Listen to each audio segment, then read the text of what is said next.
G'day, Simon and James. Welcome to a very special McLaren South OC Cars and Coffee. I'm excited, are you?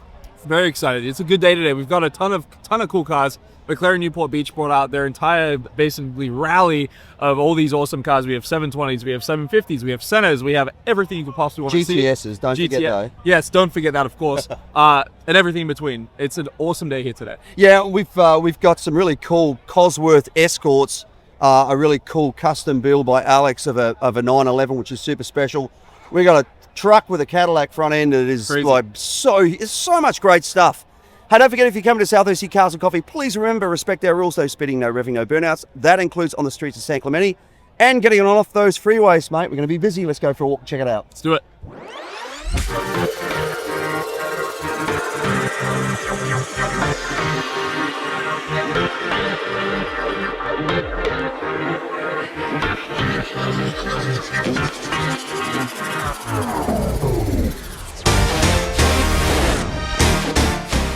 One hell of a way to start off the McLaren day. Here we have three roof scoop cars, all very, very different. So first of all, 765LT belongs to Billy from Audio Toys. Love this build, so cool. Every carbon option, lip, headlight trims, hood vents, fender louvers, carbon roof scoop, everything on this car. Next to a beautiful McLaren Senna. Love this car, we've had it here a number of times. Beautiful metallic gray, orange accents, carbon everywhere. Of course, you got the center buckets on the inside, roof scoop, and then a very, very rare 720 Le Mans. Now, you don't see these cars very often. It's a standard 720 with a couple of really cool accent pieces. So they took the roof scoop from the Senna and the 765 and they put it on the 720, which I absolutely love. You get these 5-spoke wheels, beautiful gray paint. You were only able to configure these, I believe, in gray and orange. Two awesome, awesome colors for this car. Very, very cool. You got the carbon ceramics. I love these 5-spoke wheels. This roof scoop as well. Such a cool setup. Very, very cool. Here we have arguably the best spec 675LT that I have ever seen. Beautiful white, satin carbon everywhere. But arguably the coolest piece are the orange P1 bucket seats, which I have never seen in any car before. Absolutely love it. You have the orange accents on the wheels, 1886 5-spokes. Love these. Such a cool car. It's a completely different design to any of the newer McLarens. One of the final designs before they switched designers. But God, this is a pretty car. Absolutely timeless. For something that came out over 10 years ago, I don't think it gets much better than this.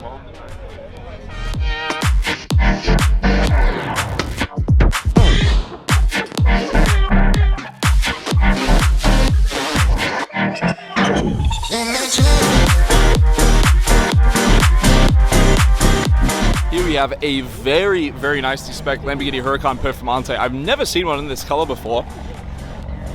Absolutely stunning dark blue paint on this car. You have a set of what looks like Brixton forged wheels, and then you have buckets, which you almost never see in the Huracan. So they offer these buckets in the SVJ, and you see those pretty often, but not on the Huracans. And I think that's such a waste because buckets on these cars absolutely transform the way the inside looks.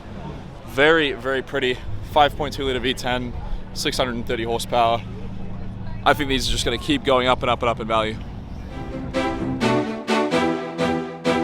Arguably one of the most beautifully spec'd 812s that we've ever had at the show. I think arguably one of the better spec'd Ferraris in general. Love this color. Looks very similar to like a voodoo blue almost. Just a very, very pretty blue. Tons of carbon here. You can see all this 1x1 carbon here. The native weave to Ferrari. See these wheels, you have the carbon shields as well, and a cream interior with blue accents to match. God, that just ties it together so, so well. Someone has done a phenomenal job speccing out this car. I absolutely love seeing it in person. So, so cool.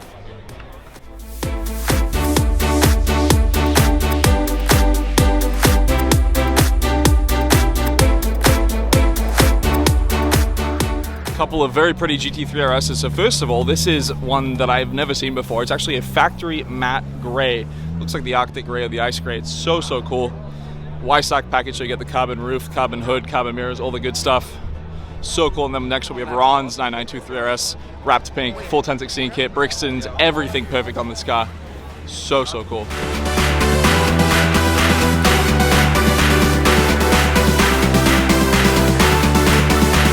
Got some nice cars through here we should stop and look at, starting with this. This is Alex 911 build, Project 6 is what he's calling the car. It's got really interesting 3D printed parts in the headlights and underneath, really nice wheels. If we come to the interior, just beautifully done. Look how it's all been, I guess it's fiberglass through there, but this wonderful trim with Alcantara in there. Even the seatbelt brings in the colors of the exterior and the interior.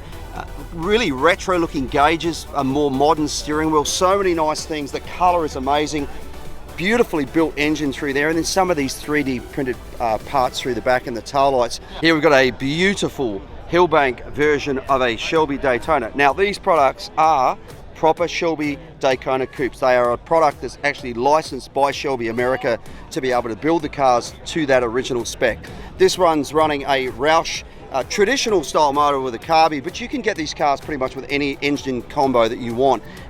Anything from things like Coyotes or supercharged engines to whatever the spec is. This is absolutely amazing. All right, we've got a couple of special cars here. These are Escort RS Cosworths, this blue one and the white one over there. Now the story behind these cars is they were really a Frankenstein car. Ford took one top of a car, different bottom of the car, shortened it, and basically what you ended up with was a very, very, very race-bred little car. Cosworth obviously made their magic happen over the engine, which would have started its life as just your regular sort of run-of-the-mill Ford family engine, and they turn out these little cars are designed to race both road course and rally courses. You know, the interesting thing, if that blue car looks familiar and you watch the TV show Wheeler Dealers, they said that these cars were originally designed to have a third wing, another wing here, and they made a big deal about saying they got the designer of the car to come along and to actually show them the drawings, and then they replicated that and made a new wing in fiberglass. It was all a fallacy. The guy who basically came on the show was not the designer of the car. It was designed for good TV. Since then, he's been claiming he was the designer, but in fact on forums, everybody is saying, no, he's not the guy that designed the car. And the owner of one of these cars actually said that he's spoken to the very man that designed the car and got the full story, it's got the full history, and we'll end up actually doing a documentary on it. But great little cars, so capable. Most people here probably don't know what they're looking at, but those that know definitely know, and they're getting excited about seeing them. How could I know it would be goodbye, my love? When did the close of forever come, my love? All I recall was a stare that was vacant and cold. Where did the spark go, the warmth that once stole my soul? Really nice 61 Impala here. I love this era of car because they were still hanging onto that bubble top. See the roof on this thing? Those 3 tail lights on the back that Chevys became known for. A bit of style on the side, but the thing that made this car really interesting was the 409 that you see right there. Now, really easy to tell these engines. See how they're sort of scalloped on the valve covers? The interesting thing about the design of these motors, the 409, and there was a smaller one as well, is they don't have a combustion chamber in the head like a traditional engine would have. It's actually in the side of the cylinder. There's a little cutaway area in the top of the cylinder that where the combustion takes place. Subsequently, it was actually quite hard to get extra performance out of these motors. You were kind of limited in what you could do from a piston standpoint in terms of compression and those sort of things, or even opening up those chambers because of the way that they were designed. They also, unfortunately, had overheating problems, but they were really the first step that Chevy was making into that big block world, you know, followed by the 396, 427, 454. This is where it kind of began, where we're trying to make bigger capacity engines to go out and compete against the, you know, the Hemis that were about to come out and those sort of things. So great to see. I love the look of these engines, and I love seeing the proper engine in these cars because that's what belongs in there. Look at this little 240Z. I don't think it came with that from the factory. That's an LS sitting underneath there. And not just any LS, it's also running a centrifugal supercharger on there as well. So who knows if it's like a 5.3 litre iron block, or maybe it's an alloy block. Yeah, hard to tell. It looks like an alloy block. That thing could be making like 500-600 horsepower or more. So what a little handful that thing would be. Full roll cage, Sparko seats. Very, very nice. With endless fire, now we part. No more desire, silent nights.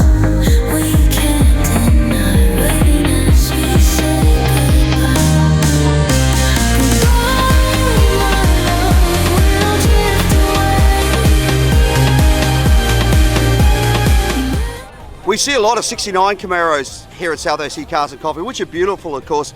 We don't see as many 69 Firebirds, particularly in this condition. Now, as a Chevy guy, I got Keith over here who owns the car. I would have looked at this car and said, that is Hugger Orange, but you tell me it's not. What's the colour, Keith? It's called Carnival Red. Yeah, it's, even though it's orange, we'll let it be Carnival Red. Now, what I love the most about this beautiful Firebird, let's talk about what's in there, because a lot of guys would swap it out for small block Chevs. This is running the original engine, yes? Yep, it's the original 400 Pontiac engine. And these motors, they're capable of such big horsepower. Everybody thinks that the Chevy motors, the small block Chevs, the big block Chevs could make big horsepower. If anybody watched Street Outlaws, they would have seen that Big Chief still ran those original Pontiac engines. They're capable of big stuff, right? Absolutely, and what's more amazing is the torque. The torque is more than the horsepower. Which is absolutely incredible. You know, the amazing thing, you think about Chevy or GM as such, well, they were off building like motors that they wanted to use in trucks and in pickups and vans as well as cars, whereas Pontiac was just building car engines, and that's all they had to focus on, right? Yep, and they did it pretty well. It's quite different than the Chevy motors at the time, and even motors within its own year they changed. We had a hard time sourcing the water pump when we rebuilt it. Interesting. As Pontiac apparently changed through the production years. Wow, that's interesting. I mean, the actual Y of the motor is a lot wider than a standard. Looking at it, it looks more spread apart. But it's a beautiful car. I mean, if we come around and I love this, the 400 here on the hood, that beautiful interior and that 4-speed. So, next question. If it was a Camaro, it would have been a Muncie. Was it a Muncie gearbox still? Yeah, it's a Hurst as far as I know. So Hurst shifter though, but probably still on a Muncie gearbox. Really interesting. Well, I think it's lovely. I love the back end to a Firebirds. The fact that the tail lights were integrated. You know, dare I say, the back end of this actually looked even a little bit better than the 69 Camaro at the time. But the other thing too, you'll notice the 69 Camaro had to have side markers on the side. This does not have side markers, which is one of the things that kind of set the 68 apart from the 67 as well in the Camaro. Beautiful car, Keith. Thanks so much for bringing it out. Thank you. My dad brought it home, surprised my mom in 1970. It's been in the family that long? It has. Oh man, that's awesome. What a great story. Yep.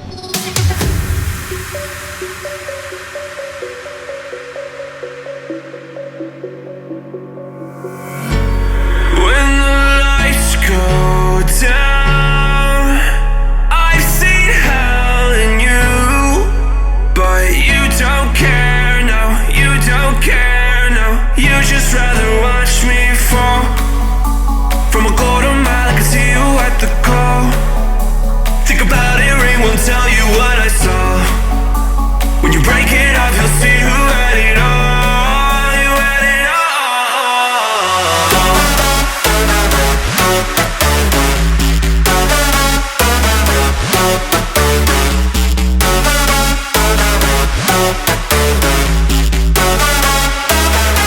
You said you wanted to fall into oblivion. Forget about the world we're living in. Fall into oblivion. Just sitting over in the back row, minding his own business. Generation 5 Camaro Z28. This is the iconic car out of this era of Camaro. There's so many little things on this that are different from the other Camaros of the era. First of all, the glass was actually thinner on the back window to reduce weight. It also ran 19-inch rims, not 20 like the ZL1s and the SS's.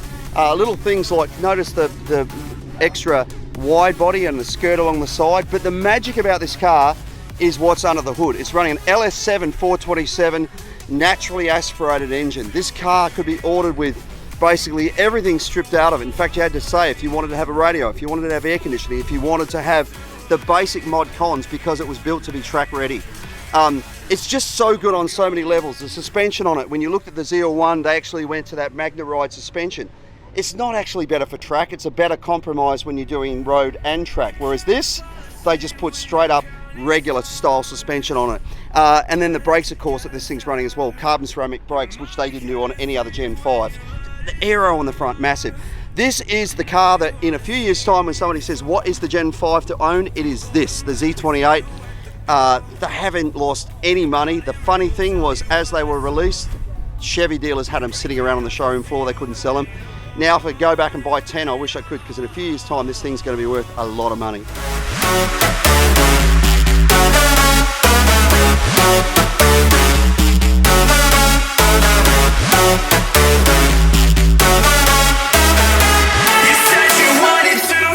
Great little Porsche here. Love this era.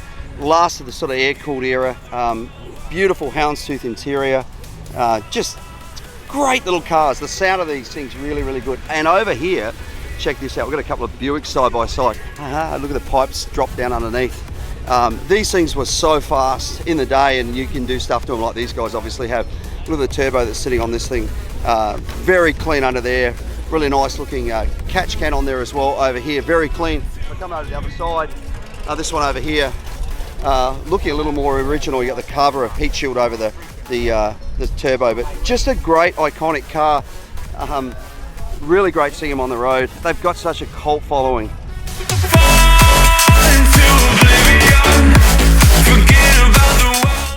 All right, see these two cars here? I was walking behind them on the road behind before, and I looked at them and thought, a 3000 GT Mitsubishi.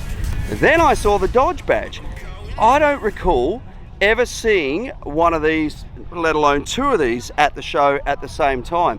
They are Dodge's equivalent of the 3000 GT. So it's a Stealth RT. Two different eras here. See the one in the back, the tail lights are different from this one. This looks more like the back of a standard 3000 GT. They were a great little car. They were so underrated. People didn't understand what they were, but they were a great little performance vehicle that really flew under the radar. So for me, seeing these two Dodges here of basically the same car, that's pretty exciting. I love seeing these things we don't see every day.